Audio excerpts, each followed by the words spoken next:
Good morning, everyone, and welcome to American Scouser's Morning Coffee or Tea with American Scouser, brought to you by our friends at Reckless Coffee Roasters. Go check them out at recklesscoffeeroasters.com. Grab a cup of Joe, and it's Monday, so Grumpy is back in effect. No Matush this morning, which is shocker for a Monday, so no cream pie searches in public. But we do have Gordo with us, the number 2 dad. What's going on, man? Hey, how's it going? Yeah, not as good looking either. So I apologize for anyone that tunes in to see Matush's beautiful face on Monday morning. I apologize. It's probably an awful podcast for you. That's why we have Matush on, really. It's just for looks. For looks at his Google searches. But Right. yes, so a lot to talk about. Sir Z, Ryan, people joining in, hop on in over here. And then before we move on, there's a lot coming your way on American Scouts. Are working on like a bunch of different things. But please do us a favor. By the way, I don't know if you noticed this, but one of our posts yesterday went like ridiculously viral in the international end of the world. Yeah, like the game post just went like crazy. Like, No, I didn't see it. thousands of likes. It Wow. was just like, yeah, like nuts. But so, and really like one share goes a long way. So do us a favor, whether it's one of these shows, whether American Scouts, or give us a share, a like, tell a friend, grab him by the ear, make him subscribe, and all that kind of good stuff. Help us grow, as we have a lot coming your way over here. But I know I have Grumpy, but it has not been not too shabby of a weekend. Nope. But having said that, apart from a Fenerbahce hiccup early Sunday with a draw that was uncalled for, but 49ers win, as painful as that was, I don't know how you watch games, but like, like people do watch-alongs, and we have started doing watch-alongs, and I have offered like, other contributors to do Liverpool watch-alongs. I can't. I don't even want to see myself watch a game. My wife doesn't even want to see me watch a game. She's like in the other room. So I don't think anybody does. Like when you watch, I was like that 49ers game, I was so exhausted that the next day I was just like a zombie, just like drained the hell out of Done it. with it. Yeah. Do you just sit down and watch a game chill, no. or are you like, okay? No, I stand, I sit, I change my seat 4 or 5 times. Unless like yesterday was the second half was like maybe one of the first times in a long time where I've just sat in one spot and been very content with what was going on. Yeah, because I remember that in the post-match show, Kazi was asking about the snacks for the boys. And I was like, you know what? I was watching so numb and so comfortable that after the second one, I was like, it's just like, Yeah, right. it's not very smooth over here. I can't be bothered to get up to give you guys snacks right now. Normally, I'm already standing up anyway. So, Right. waiting for the VAR check to be over and stuff like that. But morning, boys. Had to double check. It was a Monday and not a mellow midweek show. No, Mondays are the peak of the craziness, I think, when it comes to the morning shows. It just goes off rails. We are a lot more mellow, I think, on Wednesdays. But a great day overall, like you alluded to. What's the most impressive thing out of that game yesterday for you? Bradley, again. Like, I don't want to overhype him because I feel like everyone, not just Liverpool fans, but like the sport in general, always kind of overhypes youth. Yeah. And then, we're left with like those Brewster type characters that are going to be like the second coming of Jesus Christ. And then next thing you know, like he makes like a career ending tackle on someone playing for Sheffield United who have like 11 points in the Premier League, like, so I don't want to overhype him. But I've been really impressed with him. And honestly, he should have had a goal. He kind of laughed about it. And we didn't need him to score in that moment. So it was, we could have brushed it off. But he was in a great spot to score. He had another really good opportunity that, like, you don't normally see kids take on. And it was pretty close to scoring. He got himself an assist, which, is better than anything. One of the best stats that I saw, it wasn't about Bradley, but I saw a similar stat.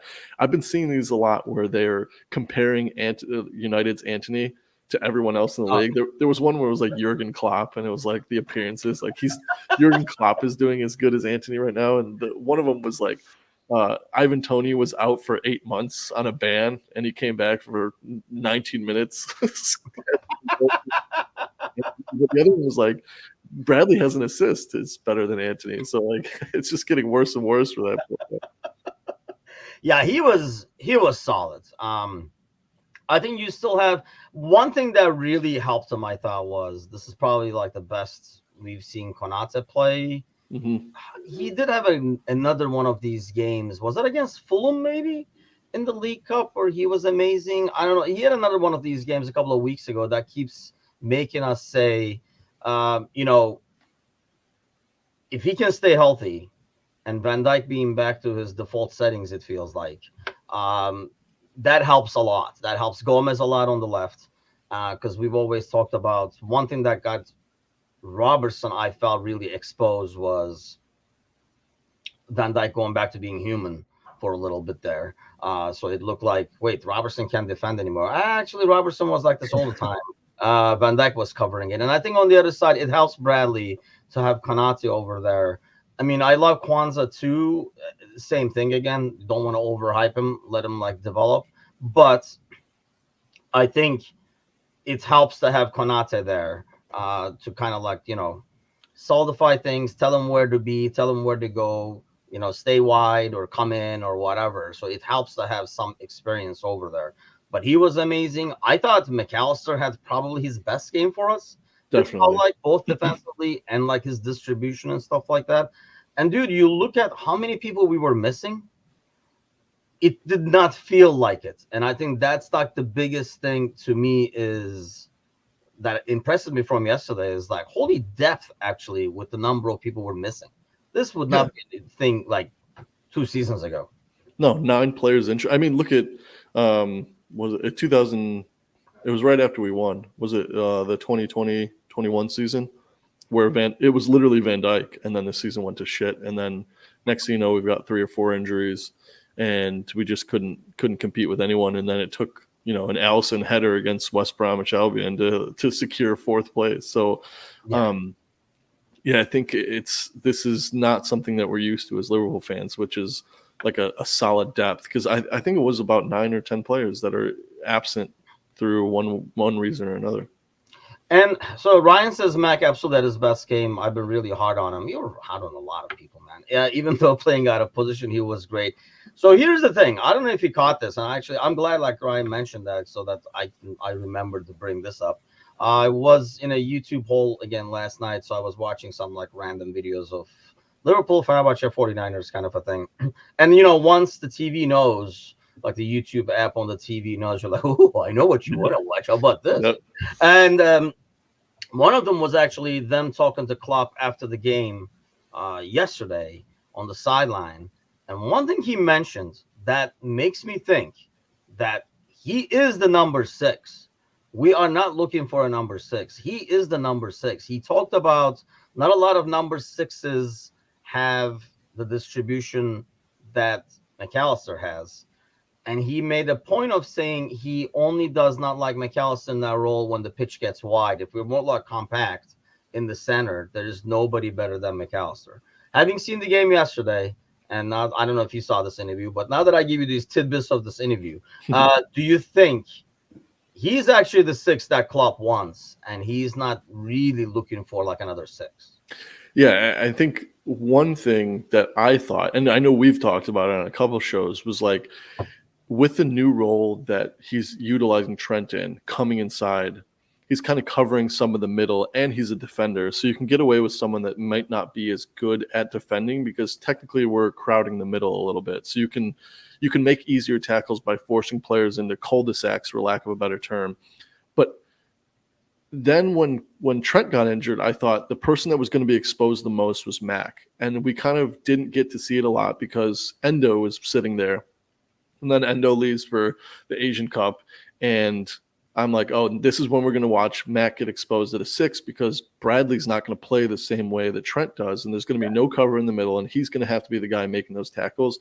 And yesterday he was brilliant. And I was like, oh, maybe there is something. Maybe I was not giving him enough credit in that role. But yeah, he was very good. Now, it's Bournemouth, but the stat that they showed before the game, I don't know if you caught it, but Liverpool and Bournemouth were the two best teams over the last 8 games, and Bournemouth was actually has gotten one more point than Liverpool in the last eight games. So this was the most informed team in the Premier League that we played yesterday.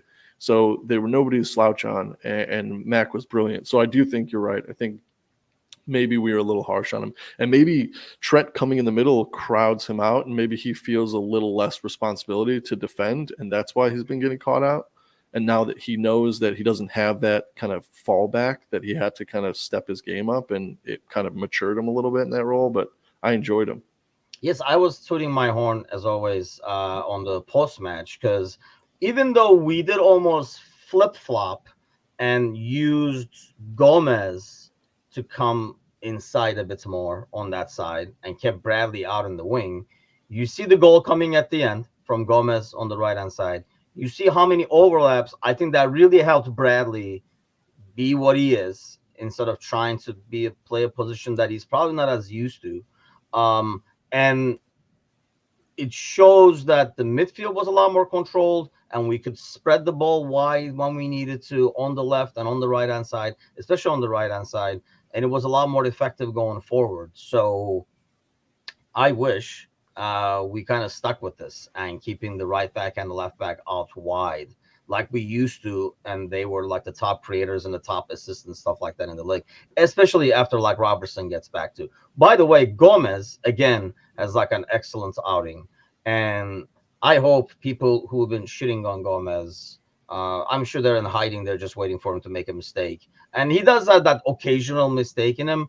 But man, I love the kid just because he's so versatile. If this was Milner doing this, like playing here, playing there, like all over the place, there'd be so many like memes and posts and stuff like that about it. And he just does not get the love. I don't know why. No, yeah, and he's been playing out of his skin for the last 5-6 games, and like, you know, knock on wood, and hopefully, I see John in the chats there. Hopefully, John doesn't say anything about Gomez, but he's been really good.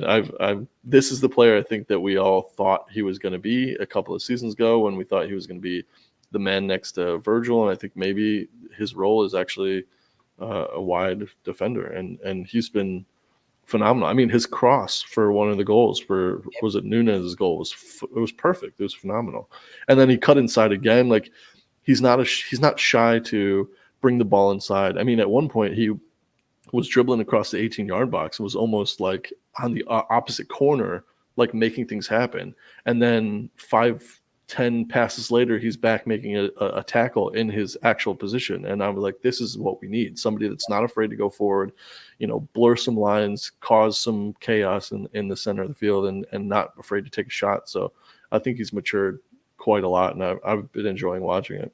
Yeah, I mean, so he says, I will stand up and eat my donuts. I was one of the Gomez. Is that like a saying, standing up and eating a donut? Because it does not seem like a punishment for hitting on a guy, like just getting up and eating a donut. That's something like Mecca would do on a regular basis every 30 seconds. So I don't know if that's a punishment or anything, but Dom says Gomez has been my unsung hero so far this season. I think so. I mean, anybody else, I think it would be like that pass you're talking about. If that comes from Trent, like everybody's like, oh, look at where he put the ball and stuff like that. Like he just like almost like bounced it off of Nunez to score, if you will. But yeah, he does not get the same love. Looking forward to a cup week.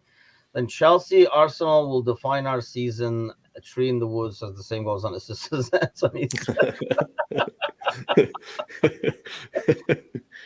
And I think one thing that you sort of alluded to there without actually saying it was just like, it's very hard to get Nunez to score. And for him to like pinpoint that pass perfectly enough to allow Nunez to score. I mean, that was the weird thing, though. I mean, I think we saw once again, if Nunez is not thinking a lot, he's like a lot more natural in scoring. Like he's that kind of guy. When he has the ball and he looks up, then like once you hear the hamster running and the wheels squeaking, you're like, oh, this is not going to go good. It's kind of a thing. But his finish in the first goal, even though it's not, it's to a perfect spot, because the goalie still makes the full stretch and can't get to it.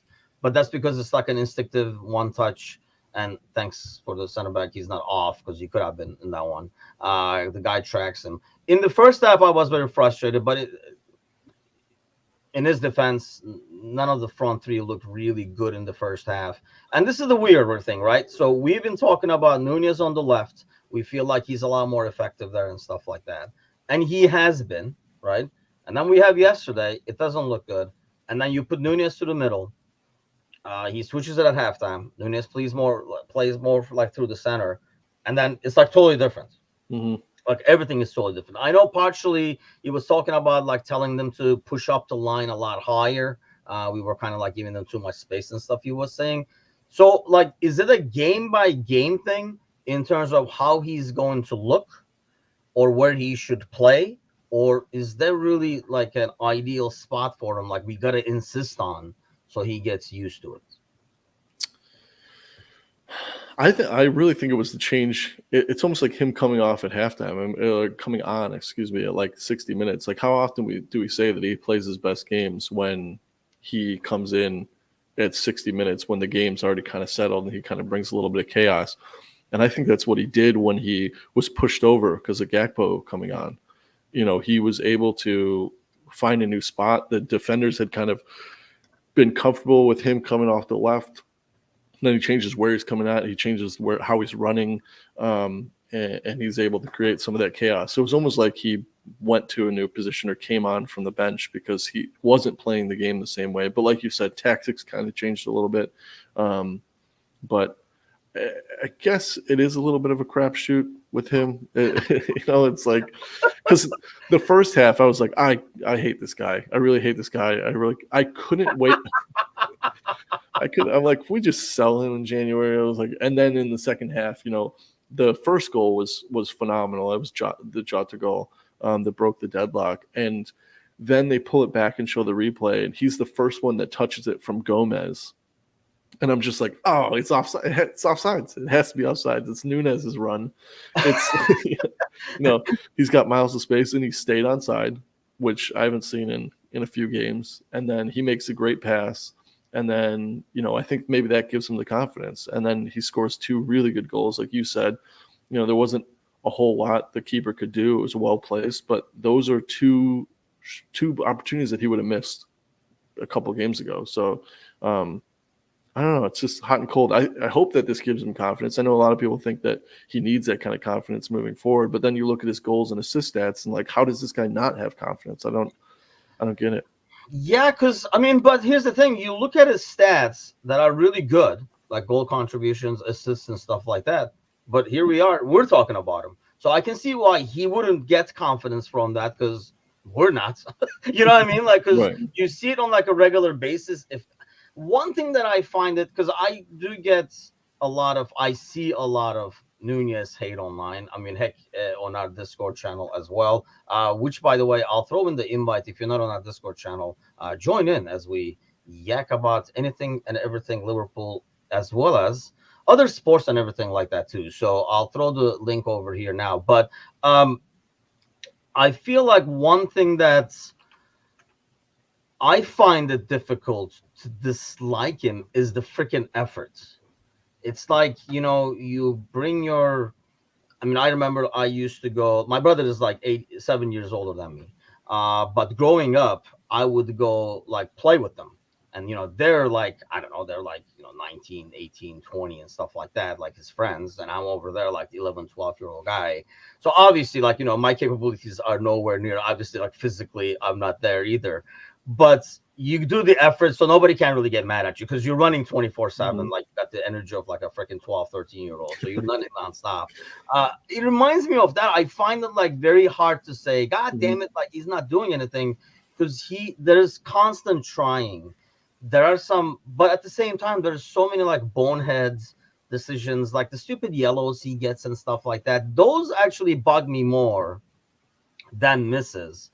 Because I feel like his misses, and I don't know what you think about this, since you were like trying to sell him by halftime. Like, I feel like his misses get more overblown. I mean, Mo misses a lot of stuff too. He has missed a lot. Like, where honestly, one guy, and we were watching the game yesterday with Angie, and you can tell how easy the game was going because Angie was actually sitting with me during the game. Normally, she's like, okay, evacuate the area kind of a thing. It was that chill when we were watching it. When Jota scores that goal, you almost somehow know that ball is going in. Like when he Yeah, gets in yeah. the position, that ball is going in. Not the second goal, but the first goal. Mhm. You're like, that's on target. He's probably scoring that. You just have that confidence. You do not have that with Nunez. And honestly, I don't fully have that with Mo. At one point, you had that with Mo. Anytime it was like, oh, that's a Mhm. goal. Like you didn't even have to watch the end of the sequence, it felt like. Do you think his misses get kind of overblown because it's such a talking point?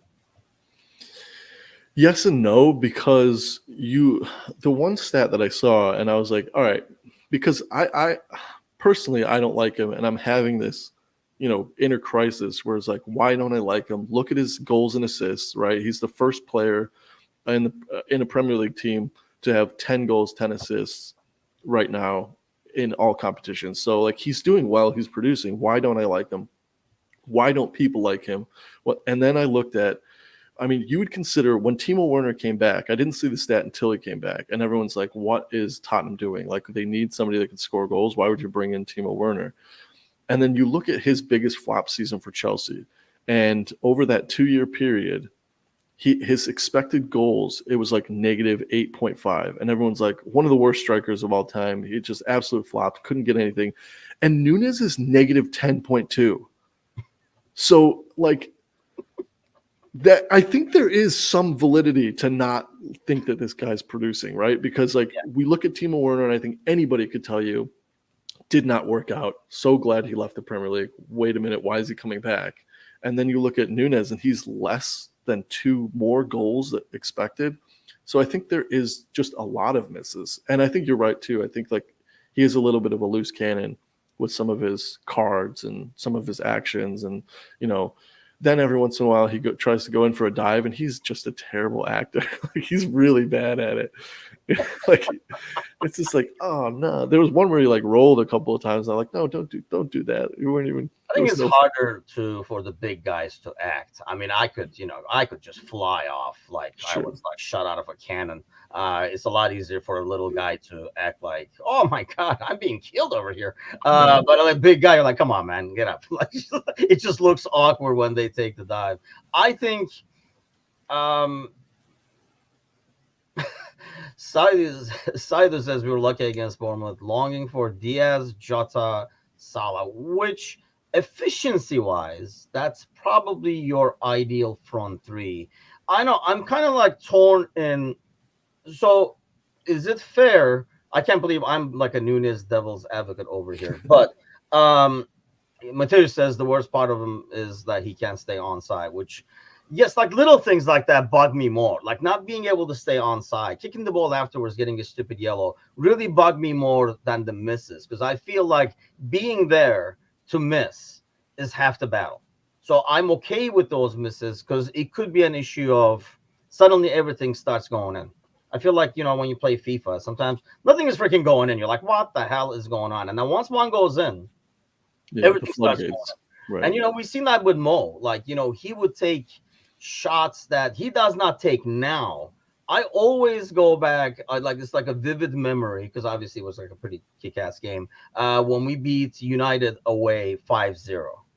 You go back, you look at the fourth goal that Mo scores. Mo is not taking that one time Hmm. right now. No. But at that time, anything he touched turned into gold. So he takes that one-time shot. It's like a bouncing ball coming from, I think, from Bobby, and he just like slams that in right to the slots it to the corner. But that's just like a confidence thing. I feel like he's going to get the confidence. And going back to Dom is saying, he is the hardest worker of the front three. I don't know if he's the hardest worker. It's a lot more visible when he is working because he's like a horse, like he's just like running like crazy over there. But he does put the fear of God in defenders with that Yeah, pace and size. that's for sure. I mean, that what was that? The second goal, you can kind of tell the guy's like, Nunez jumping here with me, and then that ball Hmm. goes all over the place.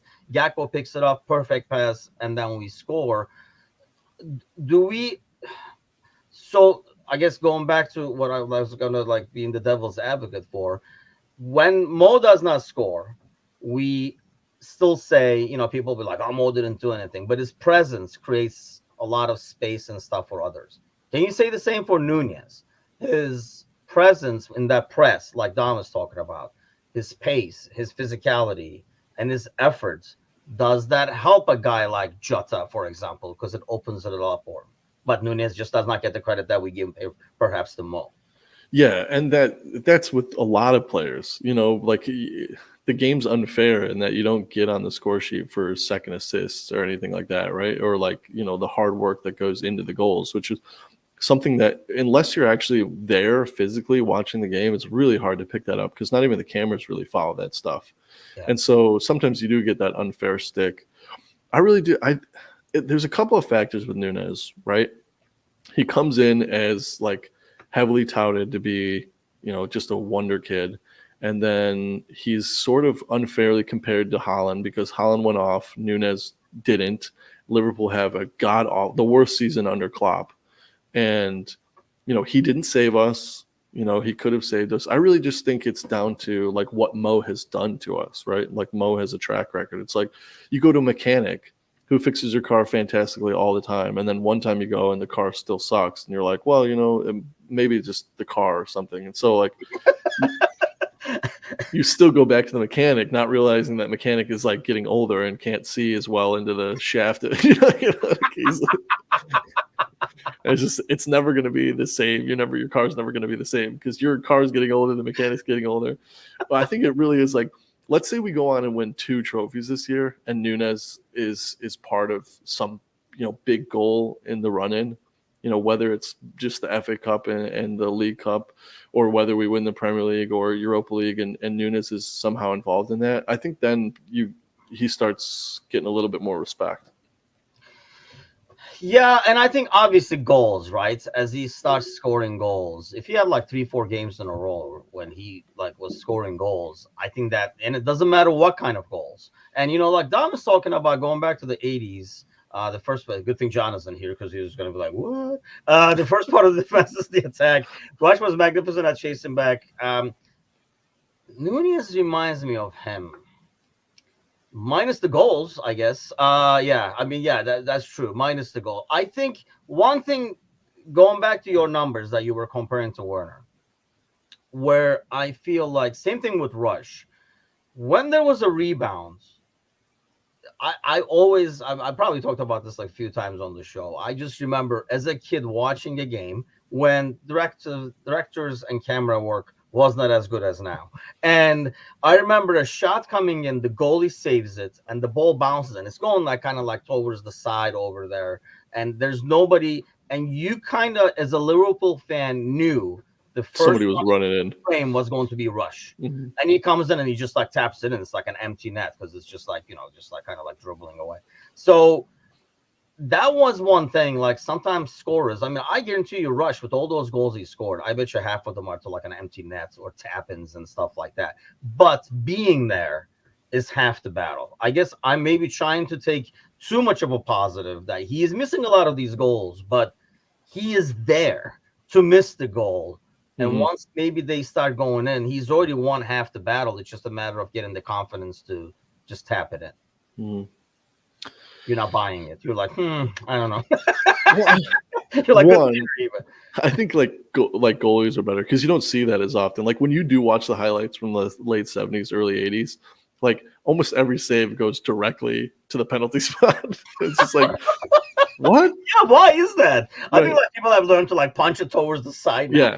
Yeah, right. And like when you get a good shot, it's more often than not the goalie's either pushing it well wide or out of bounds. So you're not getting those like really half chance opportunities that like came so easily to like Dalglish and Rush. But I mean, with his work rate, he's there, and we're not seeing the goals spike up.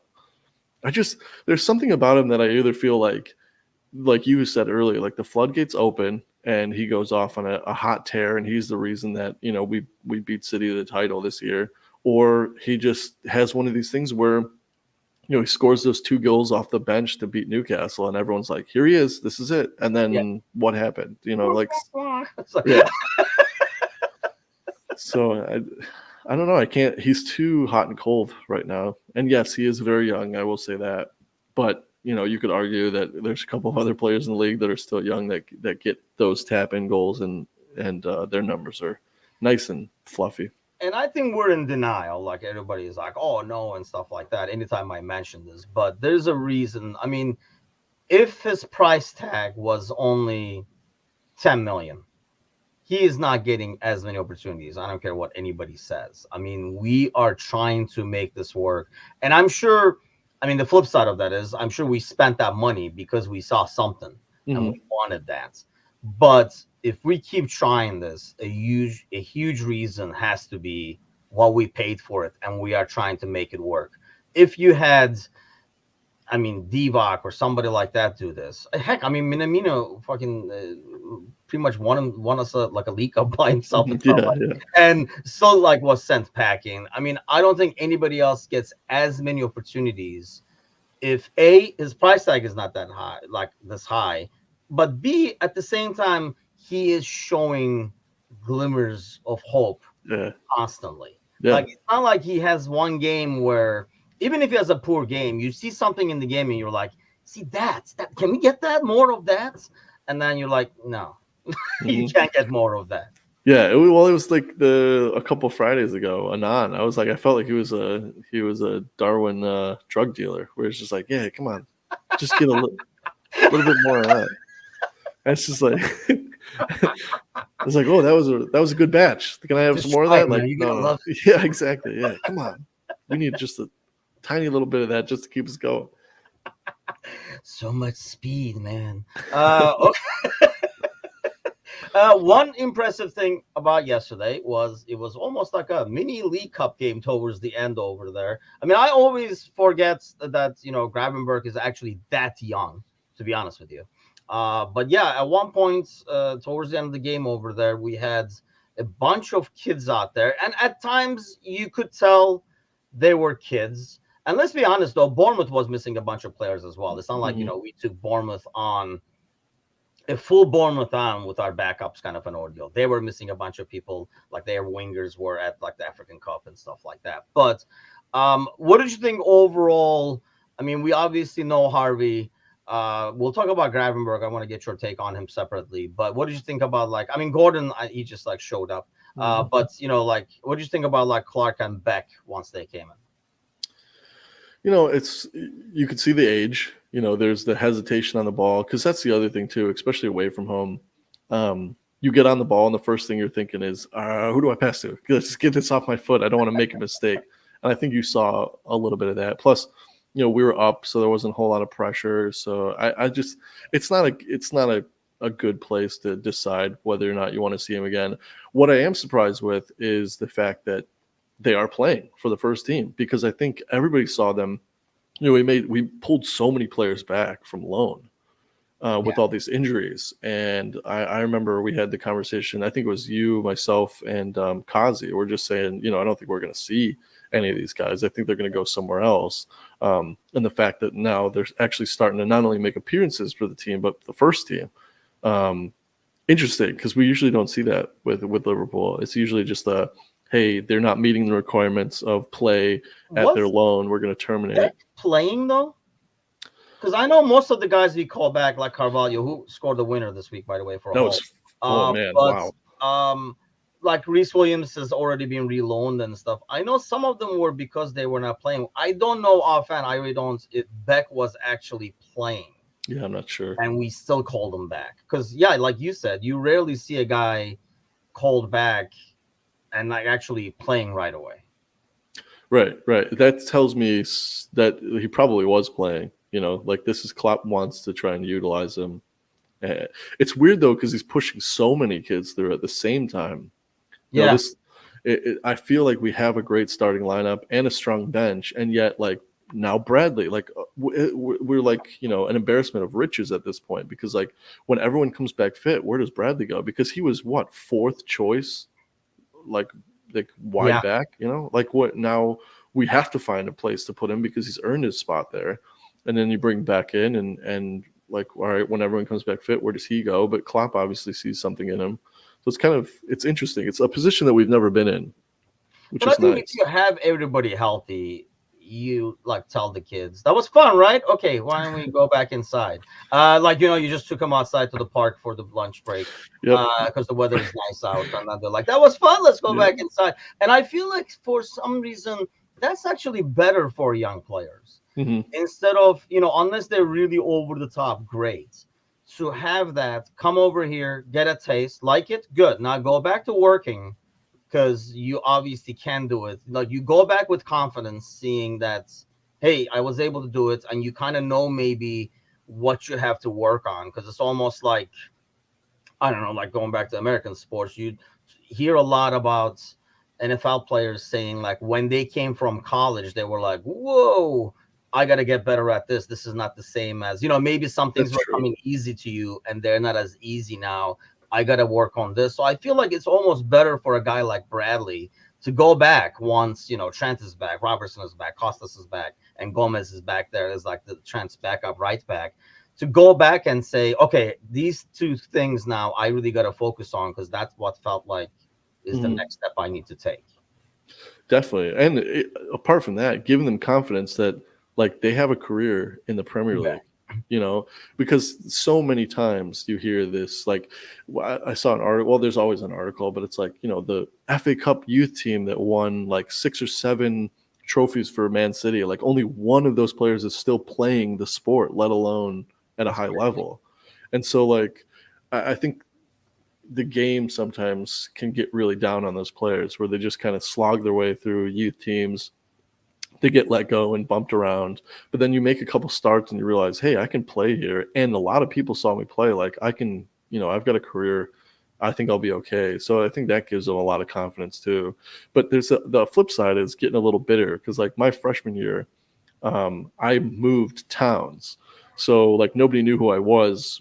I didn't play for any of the club teams that like the high school coach knew. So I just like started on freshman year, and I played well enough that when our freshman season ended, they called me up to the varsity for the rest of the season. And I did really well. Like I scored a big goal in the Pepsi Showdown, and I was like, all right, sweet, I'm going to be on varsity next year. And then I didn't get the call, and I played with the sophomores, and I was super bitter about it. It kind of like I ruined my own sophomore year that way. I mean, I didn't have a bad season, but like the whole time I was like, I shouldn't be here. I'm better than this. I'm too cool for school. Yeah. So hopefully that they don't take it that way. But obviously, like he's playing professionally, and I stopped at college, so there's that too. Maybe Yeah, my I mean, head. you got to figure he just played for Liverpool and he's still in Liverpool. It's not like, we sent him down packing somewhere else. I feel like, it's a great boost for the young players. And I think sometimes, you talk about like only one of those guys. It's all about chances and opportunities and stuff like that too. I mean, Bradley, if all goes well, you probably never see Bradley play. And you don't know where he's going to be in like 3 years, 4 years, 5 years. But opportunity comes up where there's, he shows up, he plays well. It's amazing like how these guys, I mean, you hear some stories about guys who made it and what their like journey is like, and there's always 1 or 2 points where he's getting coffee and he bumps into this guy, or that guy gets hurt and then he ends up coming in the last five Mhm. minutes and scores a winner and stuff like that. So if it was a coach showdown, you gotta oh wow, that's fun. That's I fun. guess. Sex I and guess. drugs is what we're all about on Mondays, Gordo. So welcome Yeah. to the Monday Should we, show. should we take a pause? Should I Google buttholes or something, or what? Like, how does Mondays normally Make work? sure you share your screen because that's part of the Monday is definitely not a PG show. I can tell you that. Bradley should be the backup to free Gomez up for center back. I do like that, but here's the, and you know what? That could be the plan, especially if we're not gonna sign anybody. I do see rumors, but I don't, bring up a lot of like the rumors and stuff unless there's some kind of a truth to it or it's close or something like that. But yeah, if you don't sign a center back, he is eventually your fourth. But you see Gomez play, I really find it hard to have him sit and not play if he's available. And let's say Robertson is back, so he's not playing left back. I find it hard to sit Gomez as the third or fourth center back and start Bradley over him. To me, that seems harsh, doesn't it? Yeah. You've earned your play, which is something that Klopp definitely values. Is there is a little bit of seniority and sometimes of Klopp's selections. Yeah. Trent's midfield inevitably. Don't do this, Brian. Don't do this on a Monday morning. It's No. already 9:45. We can't get it. Timuchin cannot last. I just hope not. I just hope not. I think this is one of those be careful what you wish for things with Trent. Unless Trent matures and changes, but he's not getting any younger, and I haven't seen his game change a lot in the last few years. I mean, do you think, for example, you look at Trent? I think we're on the same page over here that Trent does not have a good defensive work rate, which is an odd thing to say for a defender. His defensive work rate is poor. I mean, I love the kid, love what he does, his skill sets, what he can do, what he's done, what he probably will do. But I mean, you're in denial if you think he has a great defensive work rate and stuff. He does not. He does not track back. I can show you highlight after highlight where he's kind of jogging back and looking while everybody else is like hauling ass, like always running past them to defend. And Trent is like, "Is there danger back there? Why is everybody running back there?" Kind of a thing. I'll cover the run. Do you think he will like mature and adjust his game, or will Klopp make his adjust his game, or is it just too late? It's kind of like a all dog new trick kind of an ordeal. Yeah, I think you made the point a couple of weeks ago, and I agreed with you. It was just like if he's not tracking back now, I don't think he's going to, because there's always you watch like the best defenders. I always use Jamie Carragher as an example. Is like they start to realize, okay, they can't compete with the speed anymore, so they put themselves in good positions, and like you kind of have to know where the good position is to bail yourself out. And I don't think he knows. I don't think it's not instinctual to him. It's like something that when he's running, there's certain players you watch and it's just like, I know I'm supposed to be right here. I don't have to think about it. I just kind of go there. And you could watch when he does make those track back runs. It's like you can watch the wheels spinning. Okay, where do I need to go? Who's here? It's not like it doesn't come natural to him. So I don't think he'll pick it up. Yeah, that's a good point, because I mean, you look at there are other players like that, and they still play and they still have good careers. I mean, I think, for example, Kyle Walker is a great example of a dude who, I mean, it's similar to I find him similar to Gomez, where he takes some poor positions sometimes, but he can bail himself out with speed, and he is kind of like. He's poor defensively. He makes a lot of like wrong decisions, and I mean, we've taken advantage as Liverpool several times when we played City. And what was that game? I think the Newcastle game again. Like you see him regularly, but obviously, the dude he has so much speed and is so good going forwards. He's still going to be a successful player. I just feel like when you put him midfield, Sparky said it best, and this is what I'm alluding to. He's lazy defensively, and you don't want a guy in this system as a midfielder. Timuchin's hanging on by his fingernails. Trent's not going back to his original position. I don't think he is either. I wish he would, because I think that's when we are at our best. And then it's not like he won't have, like, they're not like chaining him to the sideline where he has to be not close to 6 feet and he gets yanked back, like has like an invisible collar or some shit. But, I would like him to stay out wide, because I feel like we're a lot more dangerous against low blocks when we have that width. Because people are terrified. It's kind of like De Bruyne in that sense, right? You see De Bruyne on a side with nobody on him about to score the ball, and you're like, oh, fuck. Because I feel I get the same feeling with Trent, and I'm sure opponents get the same feeling with Trent, that something's going to happen. He has way too much time to be able to whip in a good ball kind of a thing, and I do want to get that back. I know he's very valuable in the middle to play those like balls like in between the lines and stuff. But if you have McAllister there, I think we saw it yesterday. Just let him do that and use Trent for width is my case for it.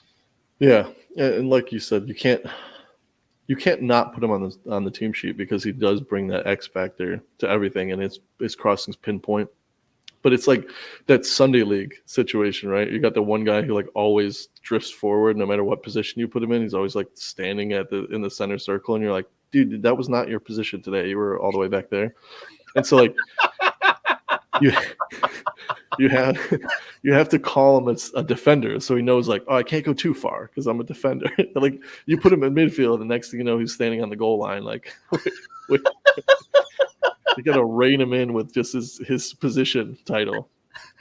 And that's, like people even talk about, not a 6, maybe an 8 and stuff like that. I mean, in this system, the 8s play like almost a 6. Like they got to track back, they got to defend a lot, they got to press a lot and stuff like that. And I think he'll be good at the pressing part of things. And obviously with the counter press, if he wins the ball, if he has space, that's deadly for any team because he can drive at the goal, he can shoot at the goal. I do like that factor. So as an 8, I would not mind it as much. As a 6, I would be freaking horrified if Trent is your 6. Maybe down the road in 5 years where you kind of like say, like he kind of knows his capabilities, he's not as fast anymore or something like that. But man, that terrifies the hell out of me. John says the fact Klopp puts him in midfield certain situations means it's not completely out of the question. You guys know me, I'm all for it. Yeah, just keep saying it because that will put the jinx on that, and hopefully we'll never see him in midfield that way. But so cup game coming up this week. Does this game in any shape or form affect that? The Bournemouth game affect the upcoming game? I don't know. I don't think we have enough players for it too, right? It's like there's so many. When I saw the list of of how many players weren't there or weren't available, I was like, oh man, this is definitely going to be the starting lineup for a couple games probably because we don't have an option. And now Jones is out too. Yeah, I saw that. Well, speaking of, with Jones, I guess one thing is do you think if he doesn't score that goal against Everton, because you had mentioned sometimes you get lucky, you come into a game and you score a goal, and then the manager's it's like the eye of Sauron. He's like, oh, let me pay attention to this guy now. Oh, he's actually pretty good. Let me bring him in. Do you think if he doesn't score that goal, he doesn't get a look? Not as much of a look. Like you're saying, you might be like, 17, eh? Kind of a thing, and you just start looking a bit more. But I feel like, I give Jones a lot of credit because he is not that guy anymore. And that's what he's earned. That's what's earned him the spot. Like he came in like a dude scouts with some Brazilian heritage or some shit, like the way he was playing, right? Yeah. But he has matured out of that. And I think he's realized that guy does not play on this team regularly. And there's no way in hell. Because that's not what we're looking for, where you're going to play. And we saw, I think, what was that, last year or the year before, that you can't play in the wing. So you have to play in the midfield. You're not a wing player. You don't have the speed. So those tricks and all that stuff does not come in handy there. So if you're going to play in midfield, I think I give him a lot of credit because I think he was like, you know what, if I want to play, then these are the things I got to do. And he's changed his game. It's not the same guy that scored that goal. No, definitely. I think that's what I give him a lot more credit than anything else, that he's realized that, these tricks and stuff is great. And I can still do them here and there as needed. But the focus is what I need to do. And I think that's what's earning the spot. But going back to your question, I think it gives him the opportunity to make that change because he's gotten the attention. Definitely. Yeah, I can see that. Because, and it's a big loss. I don't know. It's not the same as putting Gravenberch out there, which you would think is the natural substitution for Wednesday, right? For midfield. Mm-hmm. Yeah, and I think that's what they were Klopp bringing him on was trying to give him some minutes just to get his legs warmed up because I do think he was probably going to be the option anyways, but now there's not much of a choice. And then I think am I right that next game after that we don't have anything till Chelsea? I am wrong. We have the Norwich City game at home. Yes, we're signing Suarez for 1 game loan. It's MLS. Go out there and have fun, kids. Hey, why not try it? Cut a deal. It's still January. Be like, hey, you want to get him some minutes while he prepares for Miami's big season? Yeah, because he's coming here, right? Is that official? Yeah, they already played a game, like a little warm-up game together. Alba, him, bringing sexy back to Miami from Barcelona is what they're trying to do over there. But by the way, we didn't talk about this. Mo coming back and rehabbing with Liverpool. To me, that says this is not only a week or 2 weeks. It's going to be a lot longer. And then us telling the Egyptian FA, we'll call you if something comes up. Otherwise, he's just going to be rehabbing and he'll be ready for the league. There's part of me, because Pep does this all the time internationally. We're like, oh, he's injured, and then like, oh wow, he looks fit. He played a full 90 minutes. Like, why didn't he go international duty? There's part of me that's hoping this. I think Salah played that first game where they were almost embarrassed and was like, we're not going anywhere. Let me come back. Because here's the thing, like he was supposed to, he might miss. Well, they predicted that he might miss the first knockout game. I don't think Egypt's going in the knockout round. So like I think that's what they have to win this game to go to the knockout, right? Yeah, and they haven't looked good, and now they don't have Salah, so I don't think they're making it. So I think that was the thought process. Was Mo's like, all right, realistically, what are our chances to getting to the knockout round? Like, can I just go back? And Liverpool, like, hey, our season's kind of on the line right now. Like, we got a big couple of months coming, and we have a lot of players out, and I don't trust your physios to take care of them. That's what I was going to ask you, because I was trying to, obviously as Liverpool fans, we're like, yeah, good, bring him back so that, it's our doctors and stuff like that. Yeah, like Hassan says, Mo isn't going back to AFCON because Egypt's not going to the knockout stage. I mean, even if they go to the knockout stage, they might be out in the first, because I think they're going to play a group winner or something like that if they do go to the knockout stage, because they're not going as the group leader. But I don't know. Like, I was trying to think of a scenario. I always trying to put myself on the other side. Let's say Arda Güler happens with Real Madrid, and we're in the Euros. Arda is there. He gets injured. If Real is like, yeah, you know what? Why don't you guys send him over here because we got better doctors? And Arda goes there. I am not taking that well as somebody from Turkey. How would you take it? I mean, the Egyptian effect. I was amazed that they were like, yeah, that sounds like a great plan. Not to mention, I guess the captain. Don't you want your captain there, even if it's on the sideline? Unless he caused some sort of rift or something. You don't know the behind the scenes of that, but I guess that's true. Yeah. Now that, because I hadn't thought about it, but now that I'm starting to think about it, the only thing that really makes sense is like what you first said was this injury might be bigger than that possible. Was my fear. Yeah. But from the Liverpool standpoint, it makes perfect sense because you don't want them to like, yeah, we could rush it and you could play that first knockout game, like, because we really need you. And then he's not like fully fit, and then you play him. So there might have been some of that, but it could also have been, Mo wanted to come back, but the only thing that really logically makes sense is the injury might be a little worse than they're letting off. That was my initial fear. I was like, yeah, this is not a 1 to 2 week thing then. He's going to be out till, the final is mid-February or something like that, I think, for this. So I'm like, yeah, this is like the 2 to 3 week variety of a hammy or whatever he has now. Because they said it's back, then it was hamstring, then it was back again. So that was my initial reaction. But then I was thinking about it afterwards. I was like, there's no way, like, no, because I hadn't thought about it from the Egypt point of view. There's something else happening in the background that he's not staying there as a captain. No.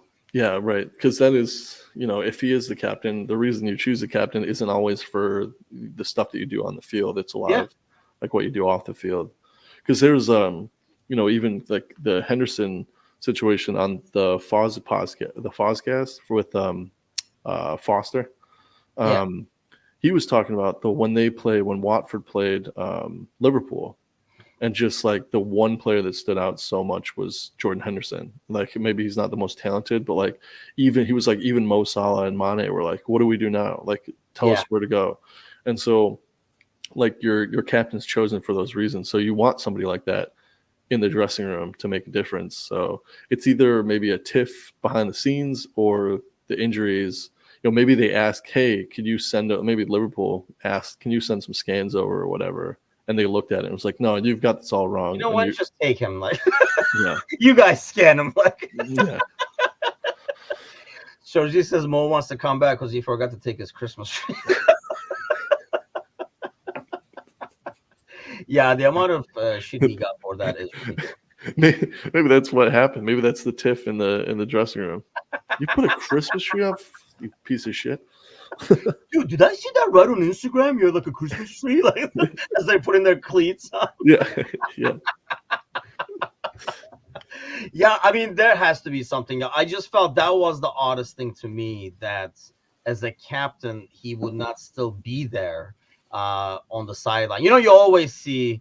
I don't. Maybe it's like an American sports thing though, like because I can't think of a lot of examples from like soccer, where maybe you're more of a distraction. Like if you have a soccer player who's injured, they're in the stands sitting, like they're not Yeah. doing anything else, right? But you see over here, is that like a for the show effect? You think in American sports, like a basketball player out, he's in the huddle, like if like one of the stars is out there, like yelling in the background. They're talking to one of the young guys. You look at him mentoring the young guy and stuff like Yeah, that. yeah. Whereas, yeah, like in soccer, they're just sitting in the stands. It's not like the Kevin De Bruyne was on the sideline talking to people, saying like, you know what, see that through ball, you should be doing that or anything like that. This is the cynical part of me, but like American sports are so wrapped up in advertisements and like sales of things that it's like, hey, I know you're super injured and like you won't play a minute this year, but like we really need you for like Instagram and like people, they still need to buy your jerseys. And so if you're not on the sideline, people are going to forget about you. So can you just like do something that reminds people that you still play for this team? Here, wear this. Like, Like it's like Aaron Rodgers on the Jets sidelines. It's just hilarious. It's like you knew yeah. from like his first snap he was never going to play again for them, and they're like, "Can you like stand in the cold on your crutches?" And it's just like, why? Why would you make him do that? Like, And I think he probably gets more airtime than a guy who's actually playing. yeah, Because like every play, like it's like 100%. Taylor Swift. Like, cut up. What is Aaron doing now? Oh, look at his impression after that play and stuff. Like, It's like what I think. Are they hoping that one time they panned to Taylor Swift and she was like not cheering, and they're like, "Oh, she's not even paying attention." I think they're trying to catch her on their phone or something. Yeah. She didn't even. Who's she texting? By the way, totally see, this is what happens on Mondays. Totally going off rails over here. This staying out in the cold thing. Why does NFL does this? And I see now, like ESPN and even BBC was doing it. Why do the reporters have to be outside? I mean, they're building these multi-billion-dollar stadiums. Why don't they have a weather-protected studio room where these guys can chill instead of they're all like bundled up, dying out there, like their noses are bright red and stuff like we know it's cold and we believe you. It's like putting the weatherman out in the storm. Like, oh, you can report the storm from inside, dude. Like, you don't have to be in the storm to report the storm. Right. Why do they do that in the sports now? Like, it's everywhere. Like, people out there, like, you can see like the breath. Yep. It's just like, yes, it's cold. We know it. Just come back in the studio. You're gonna get sick, kid. Like, and when you're cold, like your brain goes into panic mode. Like it's just, right. So like these guys aren't even. I saw it, and it's not a great broadcast anyways, but against in the Fulham game they had like I forget her name, and the guy was like, we're standing out at Anfield after the game, and both of them were like not really saying coherent sentences. They're just kind of like, because you could see both of them were like shivering, and they're just like, yeah, it was great to see them out there. It's like, why do that? And then it's like, back to you, and it's like three guys in like tank tops that are like, we're sweating here. Looks windy out there. Yeah, I mean, like every time I watch it, and this weekend, obviously, like watching the NFL playoffs and stuff like that, I was like, dude, yes, it's cold. We know, like, we see it. This is video. Like, it's not like we can see that there's snow everywhere. So I'm sure it's cold. You don't have to be out there to prove it. Yeah, it's broadcasting at its best. It just doesn't. Definitely. A lot of things don't make sense. And I love how, like, for example, ESPN and all these people lay off people all the time. But then they have these studios where there's literally 8 guys behind it. The table is not big enough to hold everybody behind it. There's a sketch that my friends and I have always wanted to do where every time they like pan to somebody else, they come back to the studio and there's just another guy at the desk. And so like every time, like I've wanted to do that forever, where it's like, talk to somebody on the field, then come back. Now there's 8 people at the desk, then pan out, and then there's 9. And like next thing you know, there's like, it's like the Last Supper and everyone's just like this, like. And like especially with the NFL, when they go around the horn and like, what do you predict? It's like now it's like that takes an hour and a half because it's like Bobby and Jimmy in the parking lot. What do you think? It's like, oh, I'm going to take the Bills on this one. And it's like, Diane and Joette and the cafeteria ladies. What do you guys say? It's like, I can't even keep track of what the scores are. Like, what's the tally? I don't know. Who's counting over? And it's already Yeah. predetermined. They already put it over there before they even say it sometimes. Right. The low-level reporters are outside. Honestly, not in NFL. I know in soccer sometimes they're like, back to you, Chris. Is it windy out there? And it's like, yes, it's freaking windy out here and stuff. But like in the NFL, like they have a studio crew. And then because the games are getting more important, there's more people involved now. So now they have the regular studio crew outside on a portable outdoor studio. And half the time there are fans in the back yelling and screaming. Why is this an attraction for the American fans, do you think? Because they don't come up with yelling and screaming where we can't even hear the people that we actually are supposed to hear. It only works in America because we don't come up with funny chants, right? Like you wouldn't get Joey Barton's a cunt or something like that. Like it, like we don't. It's like it bothers. Like that's one of the reasons I think like football is unmatched. Like actual football, not American football, is unmatched in any other sport because like you see these clips of like there was a guy sleeping in I think it was League 2 game. And the whole stadium was chanting, he's asleep still, he's asleep still. And then he wakes up and they change the chant to, he's awake now, he's awake now. It's like, that doesn't happen here. It's like, it's just like, it's the greatest sport in the world. And you couldn't have a reporter outside because there would be a chant that everyone in the stadium would be singing. And then, it'd be something ridiculous that would get him fined or something for the media. Is that because the game is ongoing? Like, I haven't been to a couple of games here, like for football, for example. I honestly, like with any sport, it's so like revolving around commercials and stuff that it stops so long. The game is so long. It's a lot harder to keep people engaged. So like the stadium, wherever you go, went to a 49ers game, went to a Colts game. So actually I was like comparing the crowds and stuff too. And there's a huge effort by the stadium to keep you engaged where you don't really need that in soccer. Like you don't need to tell guys, okay, now like get loud. It's like, no, they know when to get loud. So it's, that's kind of like it's kind of becomes cool after a while. You're like third down. This is what they do on third down. This is what they do, blah, blah, blah, when it's like a big down or something like that. But I feel like because the game is so long, and there's so many like 5 minutes of nothing, for example, during a commercial break, you're just sitting there eating, drinking, and stuff like that, that they're like, okay, we're back, get loud, we're back to play kind of thing. I think like you don't need that in soccer because it's continuous. Like the game is constantly ongoing. That too. And like again, it's all commercialized because you like look at the concourses of like a Premier League stadium and like an NFL stadium. And the concourses are like, there's a VR thing and like it's 6 cars can fit and there's lines out the door, and then you go to the Premier League and you got to like literally like you're taking a shower with somebody else and you're like scooting next to their chest to get around them in the concourse. It's like you're not here to stand out here and order a popcorn. You're here to watch the game, so why don't you go back in there because there's nothing out here for you. I remember going back to like homes in like Turkey as a kid and stuff like that, and I see some stuff here. I think I was telling Angie at one of the games. I'm like, dude, you get your ass beat if you're just like walk around in the middle of the game like with your stupid pipe. Exactly. I watch the game over here and stuff. Is this levels with the tapas? Do I get just Oh no, that's 301. You got to go down there for that. Oh, okay, thank you. Oh man, that's what I came for. Like, game. That's the thing. The game is almost like part of the entertainment, but there's so much else going around it. But I think that's because the game stops so much. You need to fill in those gaps. But then again, those gaps are there so they can fill it in with more revenue generating stuff. Yeah, definitely. We in college when that little meter came up for the get loud, the stadium would go dead silent, and the meter would still go up. Yeah, just like we're almost there. Yeah, and like you could hear a pin drop. It was like the student section would all hush, and then it would get so quiet in the stadium, and the meter would still be like, yeah. We're almost there, guys. We're maxing out. Right. Yeah, it's. That's like the difference in sports, and I think you almost have to be there to experience it, and that's why like I enjoy going to like different games over here to kind of get the full sense. I have not been to an NHL game yet, so that's one thing We just missed the one in Vegas when we were here this year. So that's I do want to do that because I hear it's like a ridiculous arena too. We totally blew that. There was a game there while we were there.